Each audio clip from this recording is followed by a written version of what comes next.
Welcome to my channel Z Unwind Art. क्या आपने कभी गौर किया है कि जब रात गहरी होती है, जब हवा के अंदर खामोशी रेंगती है और जब दुनिया की हर आवाज मध्यम पहुंच जाती है, तब कुछ ऐसी हकीकतें जाग उठती हैं जिन्हें दिन की रोशनी देख ही नहीं पाती। हम सब ने परियों की कहानियां जरूर सुनी हैं, मगर क्या कभी किसी ने ये सोचा है कि परियों के घर सिर्फ अफसानों में नहीं होते?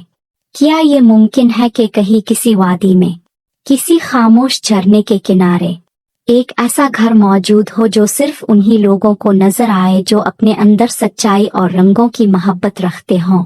आज मैं आपको एक ऐसी ही जगह पर लेकर जा रही हूँ, एक ऐसी वादी में जहाँ खुशबू नहीं, मौसीकी बहती है, जहाँ दरख्तों के पत्ते सब्ज नहीं, नीले और जामुनी होते हैं, जहाँ फूलों को छू लिया जाए तो वो रोशनी पैदा करते हैं, और जहाँ के मकीन इंसानों के ख्वाबों की हिफाजत करते हैं। ये कहानी सिर्फ एक दास्तान नहीं, ये एक राज है, और इस राज का नाम है वादा लाजौर।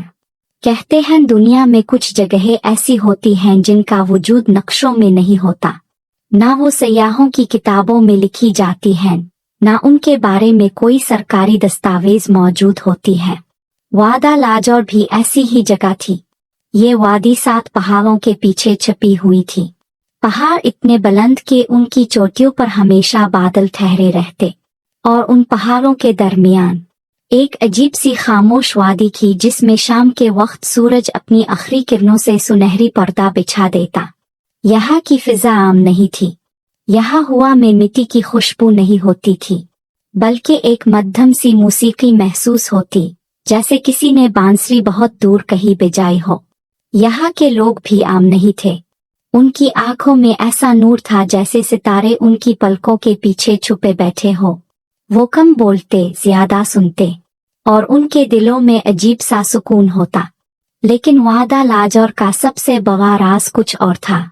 यहाँ एक रवायत नस्लों से चलती आ रही थी कि वादी के एन वस्त में एक कदीम झरना है, और इस झरने के पास एक ऐसा महल मौजूद है जो नजर नहीं आता, मगर मौजूद जरूर है। इस महल का नाम था स्वर्ण इरम।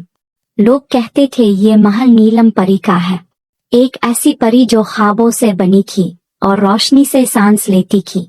स्वर्ण इरम के मुतालिक कहा जाता था कि इसकी दीवारें मिट्टी या पत्थर की नहीं, बल्कि शफाफ यादों से बनी हैं, यानी वो यादें जो इंसान के दिल में जिंदा रहती हैं मगर जुबान पर कभी नहीं आती। कहते हैं जो भी शख्स इस महल के अंदर दाखिल हो जाए, इसे अपनी जिंदगी का सबसे खूबसूरत लम्हा दोबारा जीने को मिलता है। वो लम्हा जिसे वक्त ने छीन लिया, वो खुशी जो अधूरी रह गई, वो मोहब्बत जो कभी कहीं ना जा सकी। लेकिन ये महल हर किसी को नजर नहीं आता था। ये सिर्फ इसी शख्स के सामने जाहिर होता था जिसकी रूह में सच्चाई हो, जिसके दिल में हसद ना हो, और जिसकी आंखों में दुनिया से ज्यादा ख्वाबों की चमक हो। वादी में अक्सर लोग स्वर्ण इरम का जिक्र करते तो मुस्कुरा देते। कुछ इसे अफसाना समझते, कुछ इसे बच्चों की कहानी, लेकिन कुछ लोग, कुछ बुजुर्ग इसे हकीकत मानते थे। और उन्हीं बुजुर्गों में एक नाम सबसे मशहूर था, बाबा हाशिम। वो वादी का सबसे पुराना किस्सा गो था। इसकी दागी बर्फ जैसी सफेद और आंखें ऐसे गहरी जैसे उन्होंने जमानों का दर्द देखा हो। लोग कहते थे बाबा हाशिम को वादी के हर राज का इल्म है। इसी वादी में रहती थी एक लड़की, नाम था जायरा। जायरा वादी की सबसे कमसिन मुसव्विरा थी। वो दिन भर पहाड़ों के रंग देखती, झरनों की आवाज सुनती और अपने कागज पर दुनिया को कैद करने की कोशिश करती। लेकिन जायरा की पेंटिंग्स में एक कमी थी। वो खूबसूरत थी, मगर उनमें रूह नहीं थी। रंग मौजूद थे, मगर एहसास नहीं था। जायरा खुद भी ये बात जानती थी। वो जब अपना बुर्श उठाती तो इसके हाथ कांपते, जैसे दिल के अंदर कोई खला हो। वो कई बार आसमान को देखती और सोचती, आखिर में अपने रंगों में वो जादू क्यों नहीं भर पा रही जो मैं ख्वाबों में देखती हूँ। एक रात जब चांद बहुत रोशन था और वादी की हवा अजीब सी खामोश थी, जायरा ने ख्वाब देखा। इसने ख्वाब में एक महल देखा जिसकी दीवारें शफाफ थी और छत से सितारे लटक रहे थे। और फिर किसी ने धीमी आवाज में कहा, अगर तुम रंगों का असल मतलब जानना चाहती हो तो अक्सर इरम को तलाश करो। जायरा की आंख खिल गई। इसका दिल तेज धड़क रहा था और इसी लम्हे इसने फैसला कर लिया, अब वो अक्सर इरम जरूर तलाश करेगी। अगली सुबह सूरज तुलू हुआ तो जायरा ने अपना रंगों का थैला उठाया, कागज, बुरश, पानी की छोटी बोतल और अपनी माँ की दी हुई दुआ। वादी की गलियां खामोश थी। परिंदे उड़ रहे थे मगर उनकी आवाज में भी एक राज छुपा हुआ था। जायरा जो जो आगे बढ़ती गई, मंजर बदलते गए। दरख्तों के पत्ते सब्ज नहीं थे बल्कि नीलगू, फिरोजी और जामनी रंगों में ढले हुए थे। फूल ऐसे थे कि उन्हें छू लिया जाए तो उनसे हल्की सी रोशनी निकलती। रास्ते में इसे एक जगह एक पत्थर नजर आया। इस पत्थर पर अजीब सी अलामत बनी हुई थी, जैसे किसी ने चांद का नक्श खोद दिया हो। जायरा ने सोचा शायद यही कोई निशानी है। वो पत्थर के पास बैठी और इसका खाका बनाने लगी। इसी वक्त इसे पीछे से आवाज आई, बेटी, सन इरम का नक्शा पत्थर पर नहीं, दिल पर बनता है। जायरा ने चौंक कर पीछे देखा। वो बाबा हाशिम था। बाबा हाशिम आहिस्ता आहिस्ता चलता हुआ इसके करीब आया। इसकी आंखों में अजीब सी संजीदगी थी। इसने कहा, जायरा, तुम सन इरम की तलाश में निकली हो। जायरा ने सर हिलाया।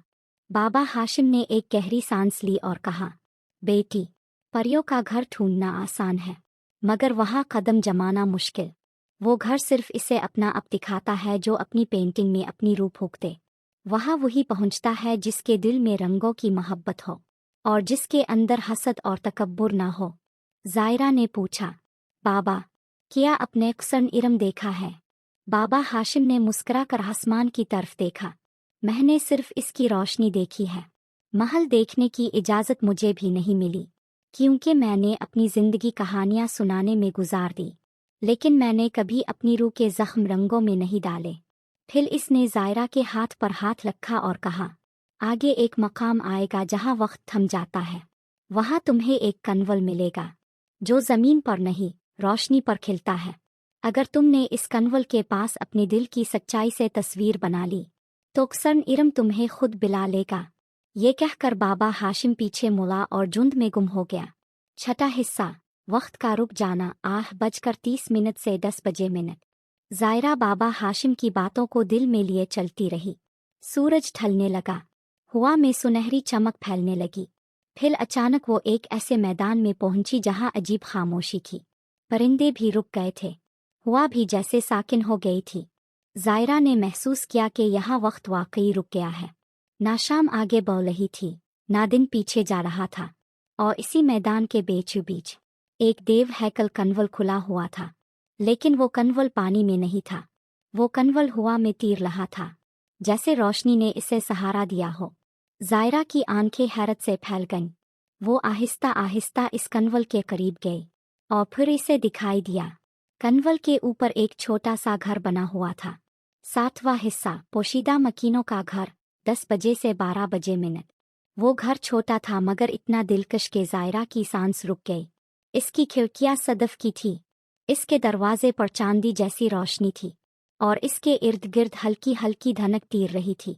घर के पास कुछ नन्ही मखलूक मौजूद थी। उनके पर शफ़ाफ थे जैसे बारीक रेशम। Thanks for watching.